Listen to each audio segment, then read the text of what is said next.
이제 화면을 켜보도록 하겠습니다. 보시는 것처럼 이렇게 전체적으로 또 초록색의 상승을 보이고 있습니다.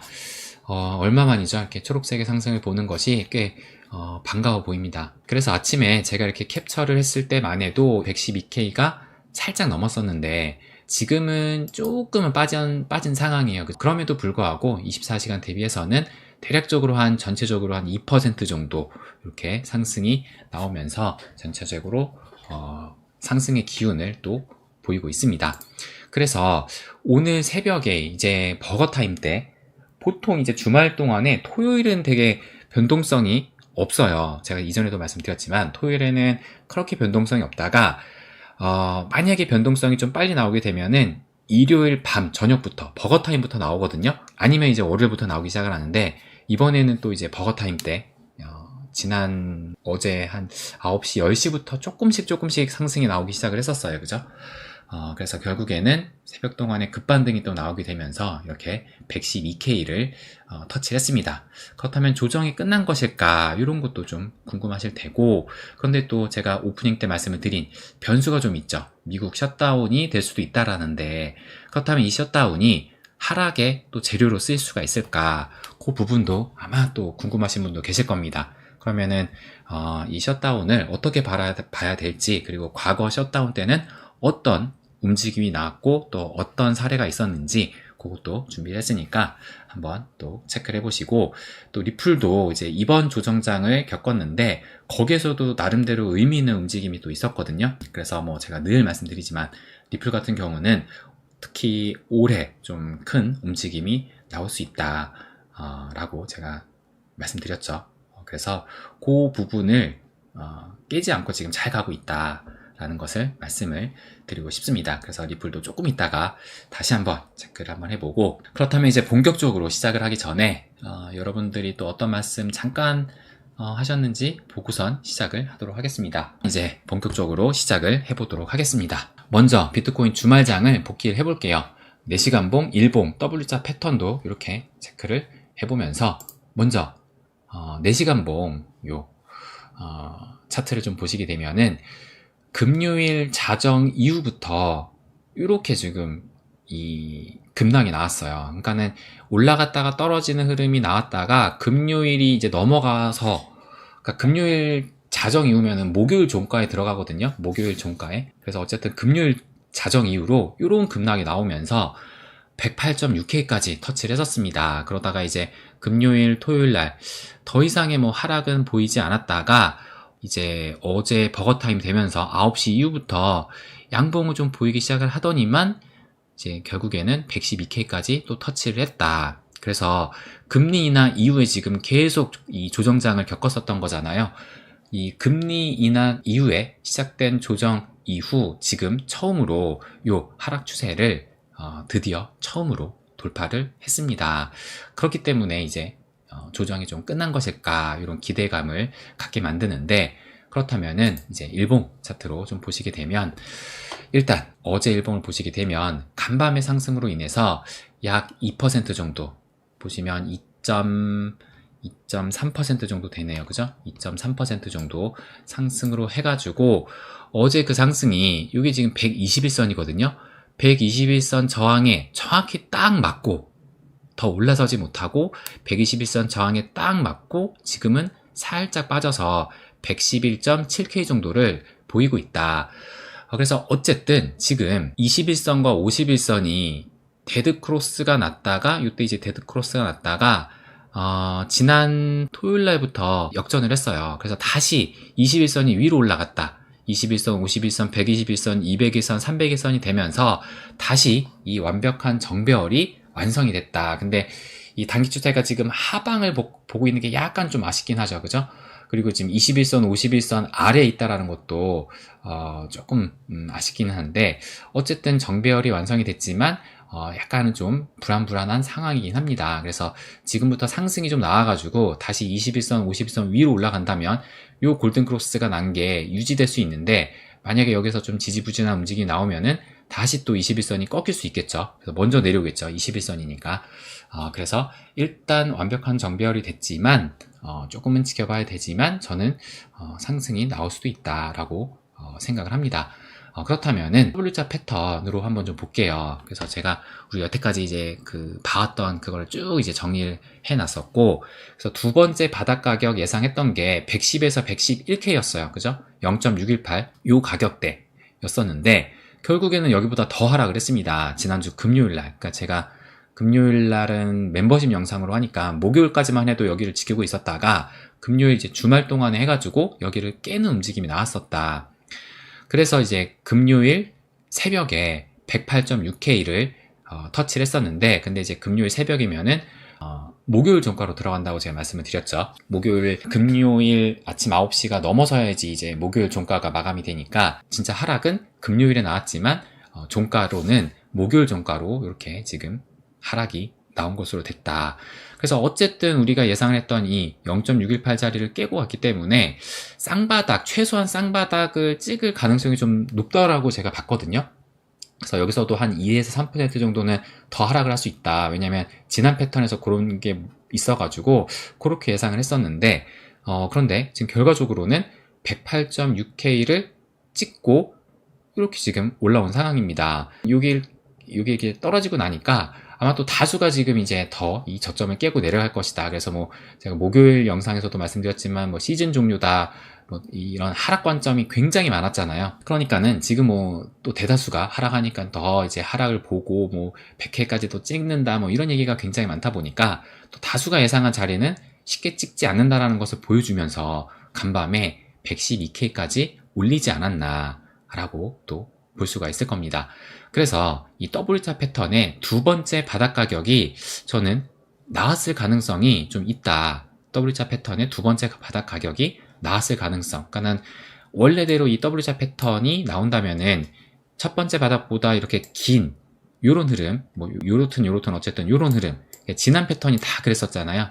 그래서 요런 흐름으로 했다가, 근데 이번에는 이제 0.618 자리에서 반등할 가능성이 있다라고 제가 이렇게 말씀을 드렸었죠. 근데 결국에는 깨고 내려갔잖아요.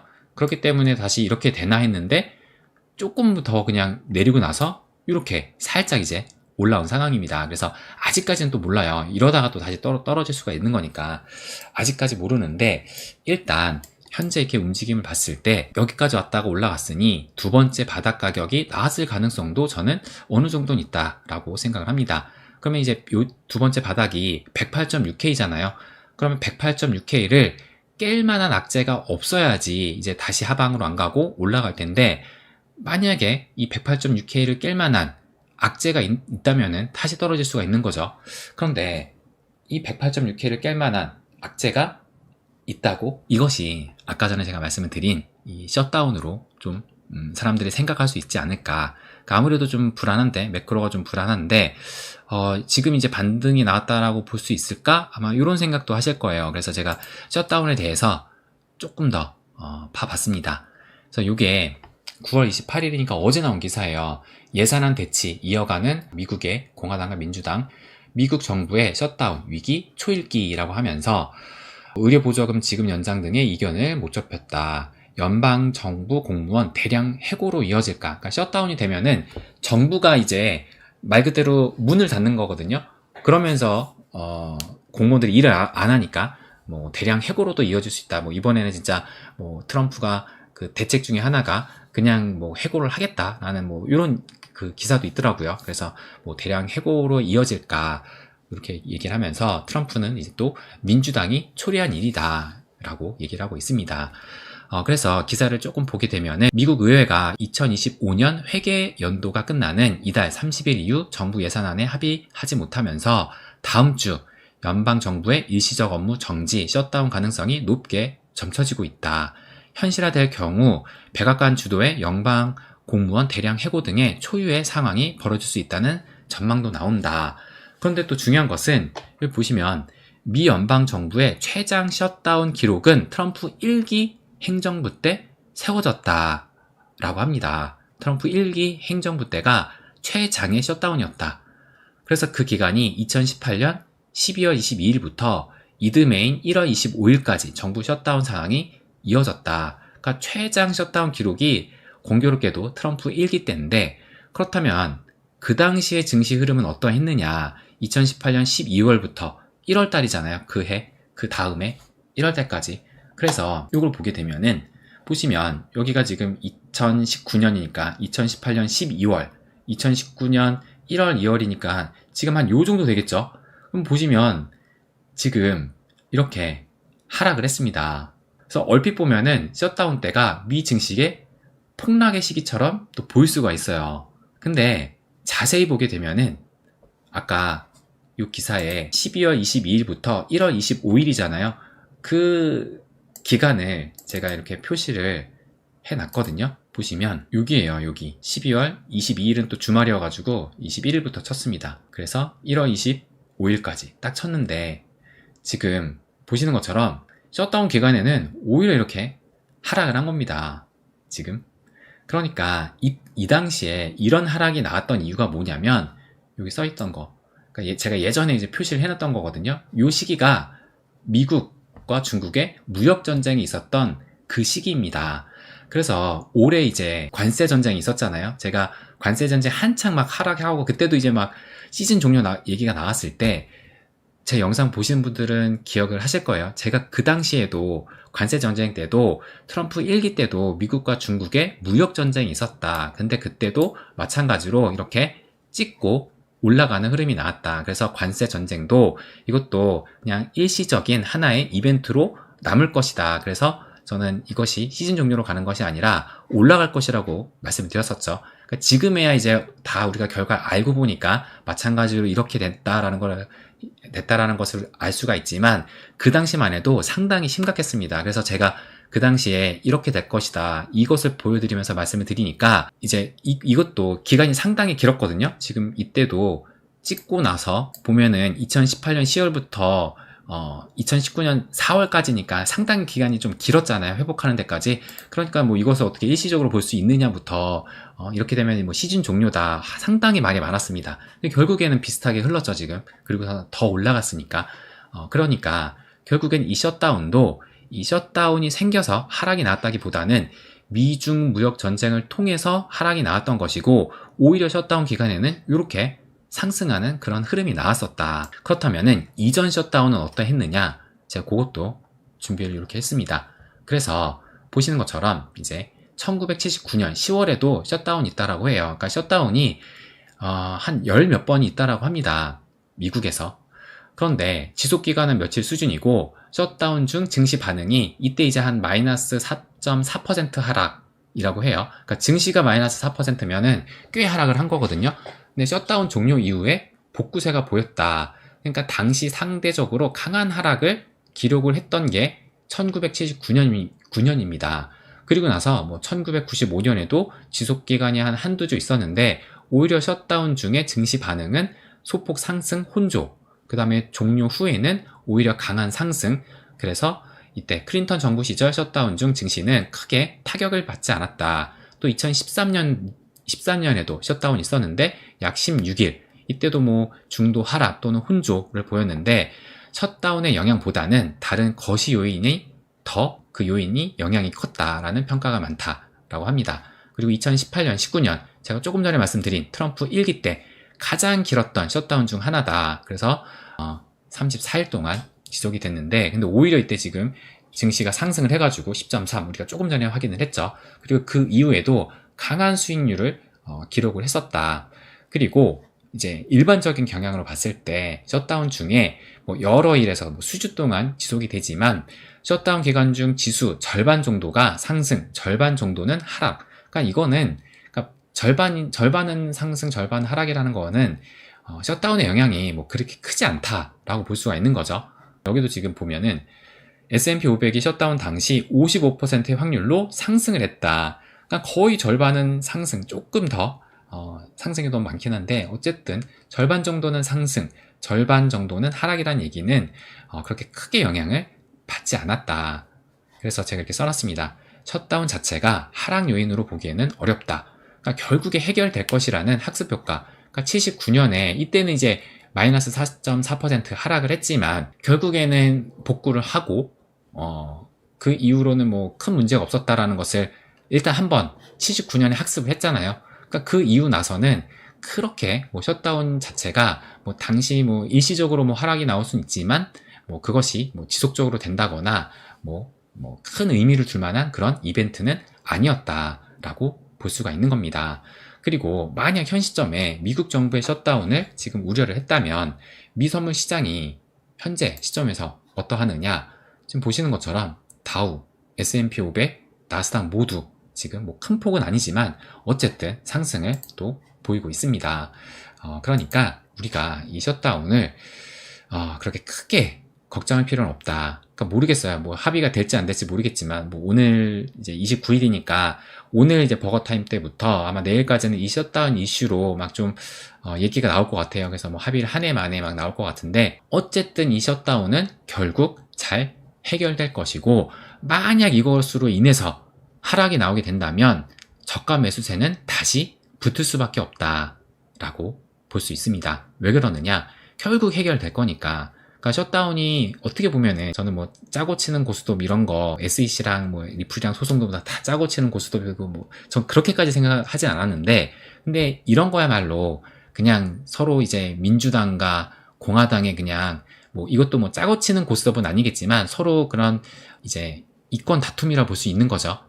이건 서로 줄다리긴 하는 거죠. 그러니까 결국에는 합의를 할 겁니다. 근데 이제 시간을 끄는 것 뿐이고 그렇기 때문에 결국에는 잘 해결될 것이고 만약 이것으로 하락이 나오면 저가 매수세는 붙을 수밖에 없다. 왜? 해결이 될 거니까. 그래서 이 셧다운은 크게 걱정할 필요는 없다라는 것을 말씀을 또 드리고 싶습니다. 그리고 오히려 지금 바닥이 나왔을 만한 요소들이 하나둘씩 보이기 시작한다. 그러니까 오히려 지금 여기에 우리가 초점을 맞춰야 되지 않을까 생각이 들거든요. 그럼 무엇이 그러느냐? 하나씩 좀 말씀을 드리면 먼저 제가 저희 멤버십 소통이 아니라 텔방에다가 어제 올렸던 요거예요. 바로 이거 보여드리면 토털2거든요. 그러니까 이 이더리움을 포함한 지금 알트 시총을 보여주고 있는 건데 7월 달에 이렇게 상승이 나왔어요. 7월 달에 상승이 좀 나와가지고 이때 이제 분위기가 좀 좋았는데 그러다가 얼마 뒤에 이렇게 조정을 겪었습니다. 그래서 요 당시에 한 13일 정도 해서 마이너스 14.9%의 조정을 받았다. 그런데 이번에 이제 이때 고점을 찍고 그 이후로 지금 조정을 받았는데 공교롭게도 이때도 거의 한 13일 거의 비슷해요. 13일 정도에 또 마이너스 14%, 이때 14.9니까 15%에 가깝긴 하고 이때보다는 낮긴 하지만 어쨌든 좀 비슷한 그 기간과 비슷한 그런 낙폭으로 조정을 받았다.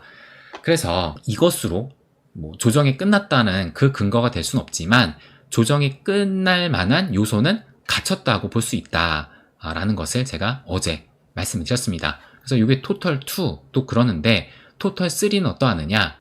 지금 이게 토털2 방금 말씀드린 그거고 토털3를 보시게 되면은 토털3는 이더리움까지 제외를 한 거거든요. 이더리움까지 제외한 나머지 알트 시총을 보시게 되면은 7월 달에 이런 상승이 나오고 나서 마이너스 15.2%에서 한 12일간 조정을 받았습니다. 그러니까 뭐 거의 비슷하죠. 근데 낙폭이 조금 더 이때는 좀 깊었고 그런데 이번에는 어떠하느냐? 이번에는 기간이 한 7일 정도. 토털2는 고점을 요때 찍었거든요. 9월 13일 날.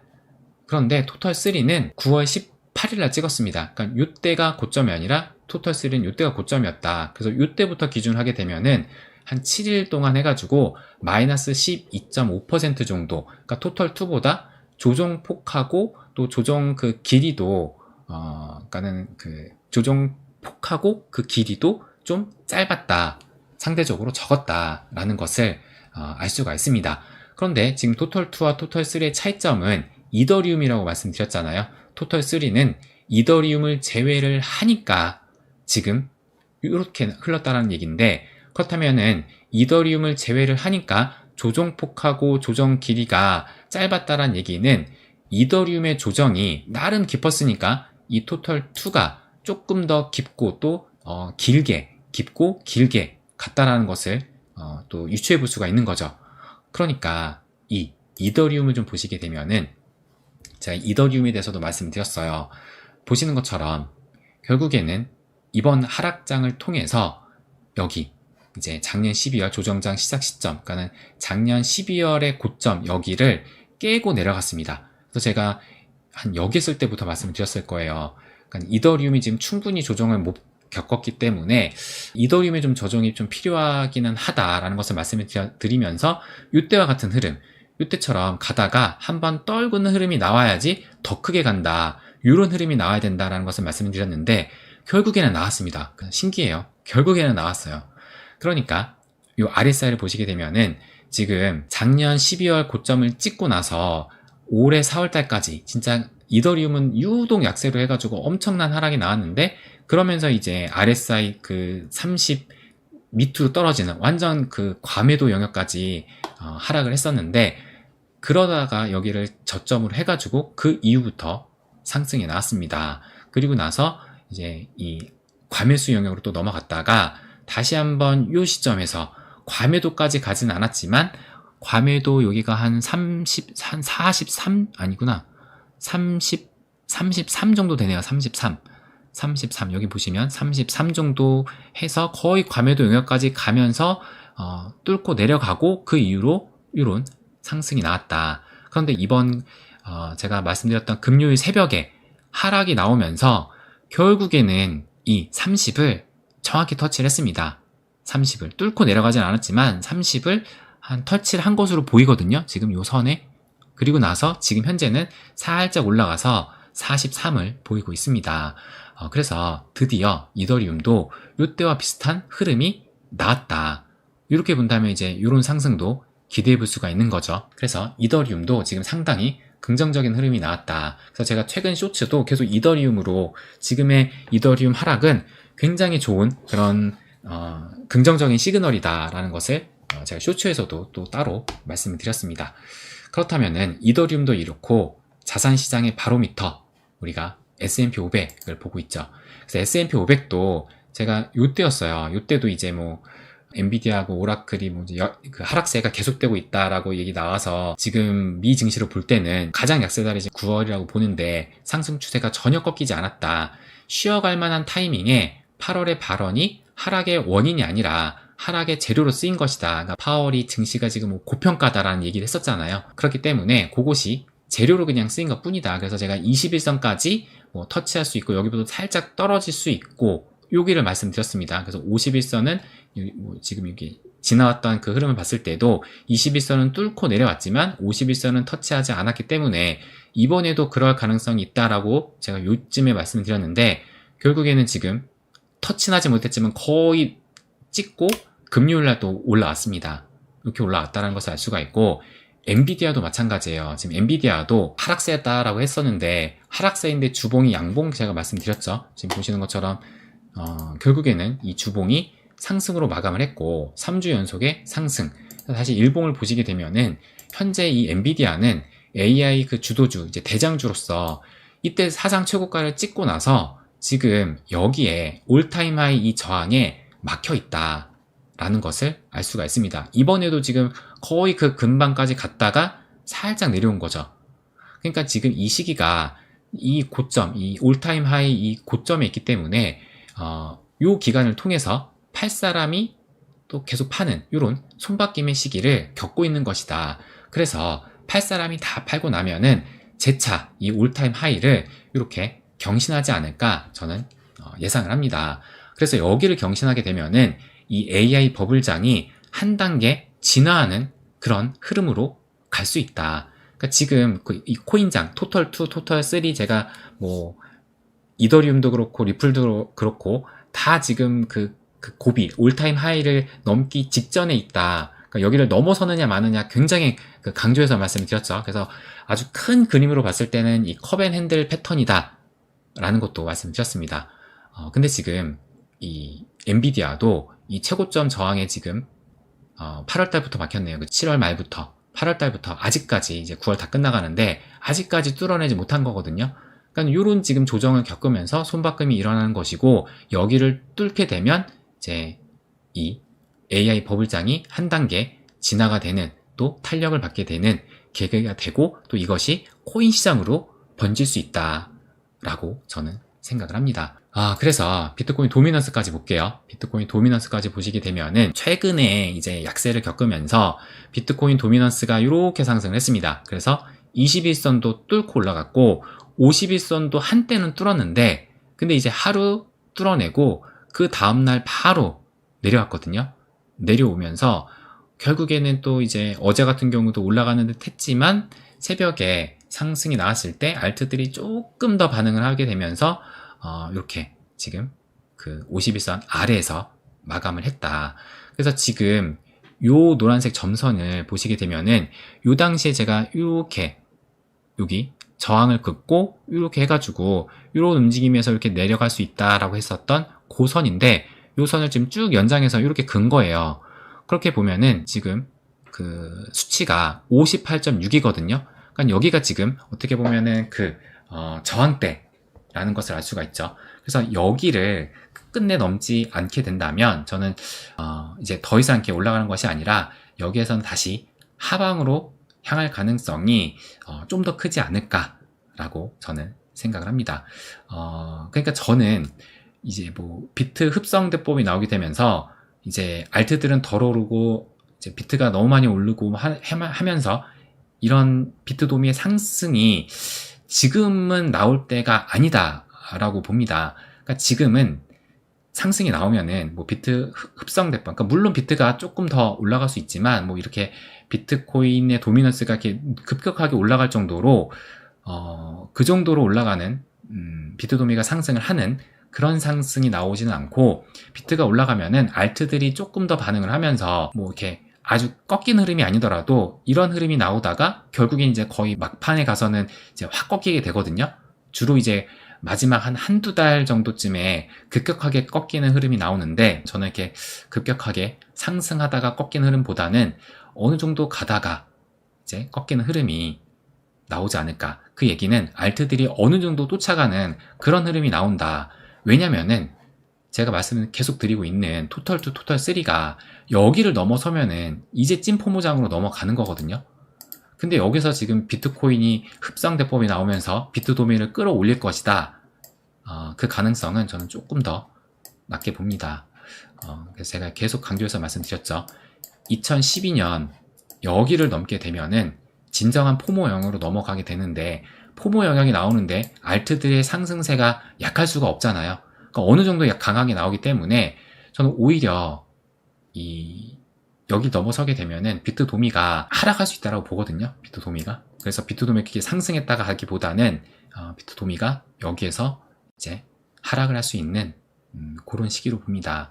그래서 비트 도미가 이렇게 급격하게 다시 올라갔다가 떨어지는 그런 흐름보다는 하락하는. 그러니까 중요한 것은 이때 계엄령대 54% 여기를 깨고 내려가는지 여기를 좀 중요하게 보자. 여기를 깨고 내려가게 되면은 이제 진짜 우리가 분할 매도를 할 타임이다 라는 것을 제가 이전부터 말씀드렸었죠. 그죠? 이렇게 보시면 54% 이하부터 분할 매도를 고려할 그 시기다. 그래서 지금 우리가 조금 더 주봉으로 보게 되면은 얼마 안 내려왔어요. 그러니까 진짜 얼마 안 내려오고 앞으로 내려가야 될 그 길이 훨씬 저는 멀다고 생각을 합니다. 그래서 내일이면 이제 9월 월봉 마감이 됩니다. 그리고 3분기 또 마감이 됩니다. 지난 8월 25일 날 라이브 방송에서 제가 이렇게 말씀을 드렸어요. 8월, 9월 약세를 겪는 것이 결코 나쁜 것이 아니다. 왜 그러느냐? 단 기세를 완전히 꺾는 약세만 아니면 된다. 이것을 말씀드렸죠. 약세를 겪더라도 기세를 완전히 꺾지 않으면 된다. 그러니까 그 이유가 역대 대세 상승장 시기에 3, 4분기는 모두 상승으로 마감을 했다. 그러니까 아무리 3분기가 약하다 하더라도 그럼에도 대세 상승장 때는 3분기가 상승으로 마감을 했다. 그래서 올해 3분기도 음수로 전환되지 않으면 된다. 그래서 3분기 시작가가 107.1K였기 때문에 9월 종가 마감까지 이 가격만 지켜주면 괜찮다라고 제가 말씀을 드렸습니다. 그런데 지금 이제 현 시점 보게 되면은 이제 9월 달이 3% 정도 보이고 있고 또 분기로 보면은 4% 정도 보이고 있습니다. 그러니까 지금 비트코인의 현재 가격이 111.8K니까 107.1K까지 한번 볼까요? 지금 가격에서 얼마나 더 떨어져야 되는지 그러니까 대략적으로 한 0.3%, 그러니까 한 5% 정도, 지금으로부터 5% 하락하게 되면은 이제 완전 다른 길을 또 가게 되는 건데, 과연 이제 내일 정확히는 10월 1일 날 오전 9시까지 이런 흐름이 나올 수 있을지, 그거 아니라면 이제 우리가 기대할 수 있는 그 흐름이 되겠죠. 그래서 이제 오늘이 월요일인데 매우 중요한 한 주가 될 것 같다라는 것을 말씀을 드리면서, 당장은 9월 마감 또 3분기 마감이 어떻게 되는지 한번 지켜봅시다. 그리고 버블 없는 시즌 종료는 없다. 제가 이렇게 계속 강조해서 말씀드렸죠. 버블 없는 시즌 종료는 없다. 지금 뭐 시즌 종료, 이제 최근에 그 하락이 나오고 하니까는 시즌 종료 얘기가 다시 나오고, 결과적으로는 이제 하락을, 이제 반등이 나오더라도, 그러니까 이렇게 지금 반등이 나오더라도 다시 꺾이는 흐름이 나오게 되면서 이미 비트코인의 최고점은 나온 것이다 라고 보는 그런 시각도, 이런 분석도 꽤 많더라고요. 보니까, 저도 막 찾아보니까 그런 분석도 꽤 많다. 근데 저는 여전히 고수하고 있습니다. 버블 없는 시즌 종료는 없다. 아직은 그 시기가 아니다 라고 생각을 합니다. 그래서 일단 당장 한번 9월 마감, 3분기 마감이 어떻게 되는지 한번 지켜보자 라는 것을 마지막으로 말씀을 드리고 싶습니다. 이제 리플을 또 말씀드리기 전에 또 여러분들이 어떤 말씀 하시는지 보고선 시작을 하도록 하겠습니다.